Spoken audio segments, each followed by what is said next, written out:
Assalamualaikum warahmatullahi wabarakatuh. Kembali lagi di channel Andun. Pada video Andun kali ini akan berbeda dengan video-video Andun yang sebelumnya, karena ini adalah segmen terbaru dari Andun.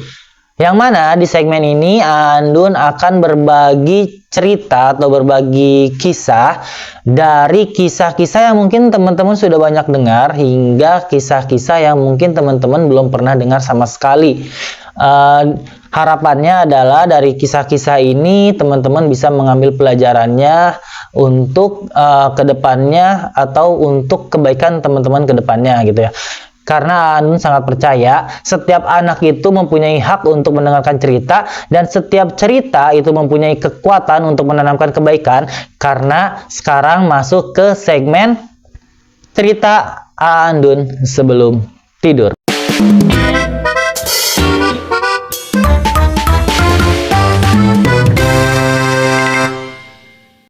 Pada video kali ini, Andun akan menceritakan sebuah kisah dari negeri Tiongkok atau negeri Cina. Ini adalah cerita tentang kaisar pertama dari negeri Cina, yang mana namanya ini sudah sangat terkenal dan tercatat di buku-buku sejarah. Kaisar ini adalah kaisar pertama yang memiliki ambisi yang sangat besar, namun kaisar ini memiliki ketakutan yang besar juga terhadap kematian. Ya, namanya adalah Kaisar Qin Shi Huang. Pada tahun 259 sebelum Masehi, di sebuah negara yang sedang berkembang di barat Tiongkok bernama Qin, lahirlah seorang anak laki-laki bernama Yingzheng. Ia bukan anak dari seorang kaisar, karena saat itu Tiongkok belum bersatu. Negeri ini masih terpecah menjadi 7 negara besar yang saling berperang tentunya. Dalam era saat itu eranya dikenal sebagai zaman negara-negara berperang atau Warring States Period. Ayahnya Zhuangziang itu adalah Raja Qin, namun Yingzheng lahir dalam keadaan penuh ketegangan. Ibunya dikenal sebagai Lady Zhao, dan ada teori yang sangat kontroversial yang menyebutkan bahwa ternyata Yingzheng ini sebenarnya adalah anak dari saudagar atau penjabat tinggi bernama Lu Buwei, seorang tokoh yang sangat berpengaruh saat itu. Dan saat itu juga si tokoh ini, Lu Buwei ini, menjadi perdana menteri saat si Yingzheng ini masih muda. Meski kebenarannya masih diperdebatkan, hubungan antara keluarga kerajaan dan politik pada masa itu memang syarat akan intrik. Ketika Yingzheng berusia 13 tahun, ayahnya meninggal. Ia akhirnya menjadi Raja Qin yang baru. Namun, kekuasaannya itu masih dikendalikan oleh wali negara dan penasehat, terutama si Lu Buwei tadi gitu kan. Namun, saat memasuki usia 22 tahun, Yingzheng secara perlahan akhirnya dia mengambil alih kekuasaan penuh, bahkan menyingkirkan Lu Buwei dengan halus tapi tegas. Disinilah ambisinya mulai tampak. Yingzheng ini bukan raja biasa. Ia menyadari bahwa kekacauan antar negara yang terus terjadi itu hanya akan memperlemah Tiongkok. Ia akhirnya memiliki satu visi yang sangat besar. Dia memiliki satu visi yang sangat besar itu untuk menyatukan seluruh negeri di bawah satu kekuasaan yang mutlak. Dengan strategi militer yang luar biasa yang dia miliki, karena memang si Yingzheng ini terlatih untuk di dunia militer, dari segi pertarungannya, dari segi strateginya. Nah, akhirnya dengan strategi yang hebat dan dibantu oleh jenderal-jenderal hebat juga, seperti saat itu jenderalnya itu ada namanya Wang Jian, ada Meng Tian, ada Li Xin. Ia akhirnya memulai ekspansi ke wilayah lain. Ekspansinya itu terjadi di antara tahun 230 sebelum Masehi hingga 221 sebelum Masehi. Akhirnya dengan ekspansi ini satu persatu negara besar berhasil ditaklukkannya.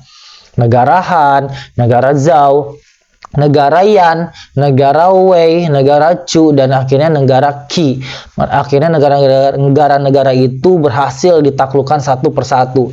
Akhirnya tahun 221 sebelum Masehi, untuk pertama kalinya dalam sejarah Tiongkok, seluruh wilayah utama berada di bawah satu kekuasaan yang mutlak. Ya, di bawah kepemimpinannya Yingzheng. Yingzheng akhirnya tidak lagi menyebut dirinya sebagai raja, melainkan Shi Huangdi atau kaisar pertama. Dan nama kekaisaran barunya itu adalah dinasti Qin yang kelak menjadi asal-usul nama Cina dalam bahasa barat. Nah, dari sini juga namanya Qin Shi Huang atau kaisar pertama dinasti Qin gitu. Sebagai kaisar, Qin Shi Huang langsung melakukan reformasi besar-besaran. Ia akhirnya memusnahkan sistem feodal lama yang menurutnya hanya akan menciptakan pemberontakan. Kekuasaan bangsawan dan tuan tanah akhirnya dicabut sama si Qin Shi Huang ini. Semua wilayah dibagi menjadi prefektur yang langsung dikendalikan oleh pemerintahan pusat melalui penjabat-penjabat sipil dan militer yang dikirimkan langsung oleh kaisar atau yang diawasi langsung oleh kaisar. Selain itu, Qin Shi Huang juga melakukan standarisasi nasional secara besar-besaran. Tulisan diseragamkan, yaitu aksara kecil bergaya Qin agar seluruh negeri itu katanya bisa saling memahami satu sama lain. Lalu juga mata uang disatukan, jadi dibentuk dengan bentuk koin perunggu bundar berlubang di tengah. Nah, mungkin teman-teman juga sering lihat nih di film-film aksi gitu ya, film-film Wong Fei Hung gitu-gitu tuh. Itu ada uang logam yang tengahnya bolong. Nah, itu diseragamkan. Lalu juga ukuran dan berat benda-benda di sana atau jalanan, nah itu diseragamkan semua tuh, seperti lebar poros roda kereta itu disamakan semua supaya jalan raya itu bisa digunakan untuk semua orang. Terus dia juga membangun jaringan jalan sepanjang ribuan kilometer yang menghubungkan ibu kota dengan daerah-daerah penting. Kebijakan ini menjadikan administrasi di dinasti Qin itu sangat efisien. Bahkan model pemerintahan sentralistik ini diteruskan oleh dinasti-dinasti setelahnya selama 2 milenium atau 2000 tahun setelahnya. Namun reformasi besar-besaran itu dan pembangunan besar-besaran itu tidak datang dengan harga yang murah. Itu datang dengan harga yang sangat mahal. Qin Shi Huang memaksa ratusan ribu rakyat itu bekerja secara paksa untuk membangun beberapa proyek yang sangat besar saat itu, seperti tembok besar Cina. Itu sebuah proyek raksasa yang menyambungkan benteng-benteng tua menjadi satu barikade panjang di utara sebagai perlindungan dari suku Xiongnu. Terus dia juga membangun istana dan jalan yang megah, termasuk jalan lurus panjang 700 km dari ibu kota ke timur laut. Dan tentu saja di situ juga dia membangun makamnya yang legendaris yang ditemukan beberapa tahun terakhir ini. Banyak dari pekerja itu adalah tahanan perang, kriminal, atau rakyat biasa yang ditangkap secara paksa. Catatan menyebutkan ribuan orang meninggal karena kelelahan, kelaparan, atau kondisi kerja yang sangat ekstrim. Menjadikan proyek-proyek dari Qin Shi Huang ini itu sebagai simbol kehebatan sekaligus kekejaman. Di balik keberhasilan politik dan militernya, Qin Shi Huang ternyata dilanda ketakutan besar akan kematian. Ia tidak percaya pada kehidupan setelah mati yang tenang. Maka ia akhirnya memerintahkan tabib dan alkemis atau ahli kimianya itu untuk mencari ramuan keabadian. Ia itu bahkan mengirimkan ekspedisi ke Lautan Timur, ke daerah yang sekarang itu dianggap sebagai Jepang. Tujuannya itu untuk mencari pulau mitos bernama Penglai, yang mana diyakini tempat para dewa tinggal. Namun, seperti yang kita duga, ekspedisi itu berakhir dengan kegagalan. Salah satu hal yang paling tragisnya itu adalah ia akhirnya mulai meminum ramuan-ramuan keabadian, yang ternyata ramuan keabadian yang diminumnya itu mengandung merkuri atau air raksa yang justru malah merusak kesehatannya secara perlahan-lahan. Akhirnya pada tahun 210 sebelum Masehi, saat dalam perjalanan inspeksi ke timur, Qin Shi Huang meninggal mendadak. Kemungkinan terbesarnya itu akibat keracunan merkuri. Para pejabat dekat, termasuk Perdana Menteri Li Xi dan Kepala Kasim Zhao menyembunyikan kematiannya selama berminggu-minggu. Mereka membawa mayatnya itu pulang dalam kereta yang tertutup, sementara ikan busuk itu disebar untuk menutupi bau jenazahnya. Ia dimakamkan di Gunung Lishan, dekat kota Xi'an kalau sekarang. Makamnya itu adalah salah satu proyek paling ambisius dalam sejarah manusia. Kenapa bisa disebut proyek paling ambisius dalam sejarah manusia? Karena pada tahun 1974, secara tidak sengaja ditemukan ribuan patung prajurit terakota yang dibuat untuk menjaga makamnya di alam baka. Setiap patung itu memiliki ekspresi dan pakaian yang unik, menunjukkan sistem pada masa militer Qin Shi Huang itu sangat detail. Catatan Simakian menyebutkan bahwa di dalam makam juga ternyata terdapat sungai merkuri yang mengalir. Terus juga terdapat langit-langit bertabur permata sebagai bintang, dan juga di sana tuh ditemukan juga jebakan mekanis untuk mencegah penjara atau pencuri makam. Hingga kini makam utamanya itu belum dibuka karena kadar merkuri di tanah itu masih sangat tinggi, dan teknologi yang ada sekarang itu belum cukup aman untuk membuka makam utamanya. Setelah kematiannya, akhirnya putranya nih, Qin Ersi itu menjadi kaisar yang kedua. Namun putranya ini tidak memiliki kemampuan dan karisma seperti ayahnya. Pemerintahan akhirnya menjadi korup, kejam, dan rakyat juga akhirnya sudah memberontak karena tidak tahan gitu. Akhirnya kurang dari 4 tahun setelah Qin Shi Huang wafat, dinasti Qin akhirnya runtuh dan digantikan oleh dinasti Han. Meski berumur pendek, warisan dari dinasti Qin ini sangatlah besar. Dia menciptakan konsep kekaisaran Tiongkok. Dinasti ini juga menciptakan sistem administrasi dan hukum yang dibuat menjadi dasar pemerintahan selama 2000 tahun.